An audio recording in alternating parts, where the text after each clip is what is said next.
Hello বন্ধুরা, West Bengal থেকে সুস্মিতা। আশা করি ভালো আছো। ছোট্ট একটা পুরনো স্মৃতি নিয়ে, ছোটোবেলার স্মৃতি নিয়ে তোমাদের সাথে কিছু একটুখানি গল্প করি। একটা বড় ভিডিও হয়ে যাবে। আমি ছোটোবেলায় কত রকম হাতের কাজের সাথে যুক্ত ছিলাম সেটা তোমাদের সাথে একটু শেয়ার করি।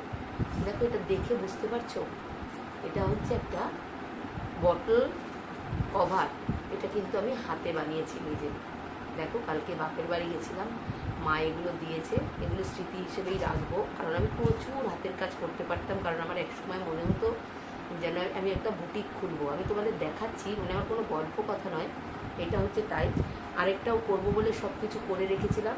তা মাকে বললাম, দাও, আমি হাতে বসে বসে যদি পারি তাহলে করে রাখবো। এই দেখো, এটা দেখতে পাচ্ছ? এই দেখো কত সুন্দর হাতের কাজ। হাতের কাজটাও কিন্তু আমার করা।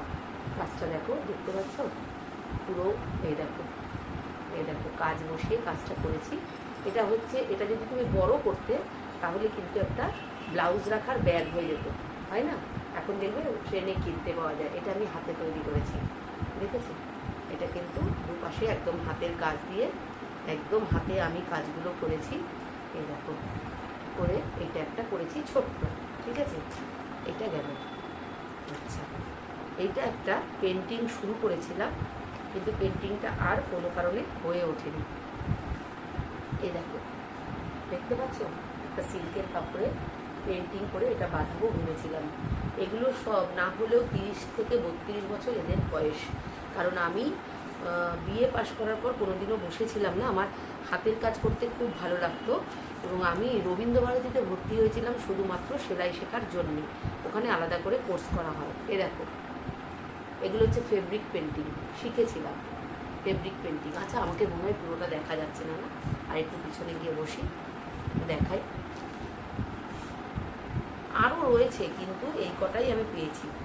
এইগুলো সব কিন্তু ইয়ে থেকে শেখা। বাটিক, এই দেখো বাটিক করেছি। এটা হচ্ছে আমার পুরনো বন্ধুরা যদি দেখে তাহলে দেখতে পাবে মালা, রানু, ইলা, এরা সবাই এর সাথে যুক্ত ছিল। এরাও হাতের কাজের জন্য রবীন্দ্রভারতীতে গেছিলো। এই দেখো বাটিক, বাদনি, সব সব আমি জানি।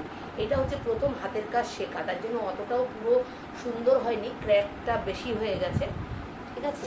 এই দেখো, প্রথম পিসির বাড়িতে যাই, আর আমি যেখানে যেখানে যেতাম আমার খুব যে সেলাই করতো সেই সেলাইখানে বসে যেতাম, সেগুলো শিখতাম। এটা হচ্ছে গুজরাটি স্টিচ, শিখেছিলাম এটার মধ্যে। পিসির বাড়ি বারুইপুর থেকে এই গুজরাটি স্টিচটা আমি শিখেছিলাম, ঠিক আছে? দেখতে পেয়েছো নিশ্চয়ই, আমাকে না দেখা যাক। এগুলো দেখো কেমন লাগলো, পুরো ভিডিওটা দেখে অবশ্যই কমেন্ট করবে। এই দেখো স্প্রে পেন্টিং, আমি মোটামুটি সব জানি হাতের কাজ থেকে শুরু করে। এই দেখো এই ফেব্রিক পেন্টিং, এই দেখো স্প্রে পেন্টিং। অবশ্যই পুরো ভিডিওটা দেখলে কেমন লাগলো বলবে। আরও অনেক কিছু আছে তোমাদের সাথে শেয়ার করব। আমি সফট টয়েস থেকে শুরু করে মোটামুটি সব রকম হাতের কাজ আমার খুব করতে ভালো লাগতো, ওই জন্যই আমি করেছিলাম। তাই তোমাদের ভিডিওটা তোমাদের সাথে শেয়ার করলাম। সেই ছোটোবেলায় ফিরে চলে গেছিলাম। অবশ্যই কিন্তু তোমরা জানাবে তোমাদের ভিডিওটা কেমন লাগলো। টাটা।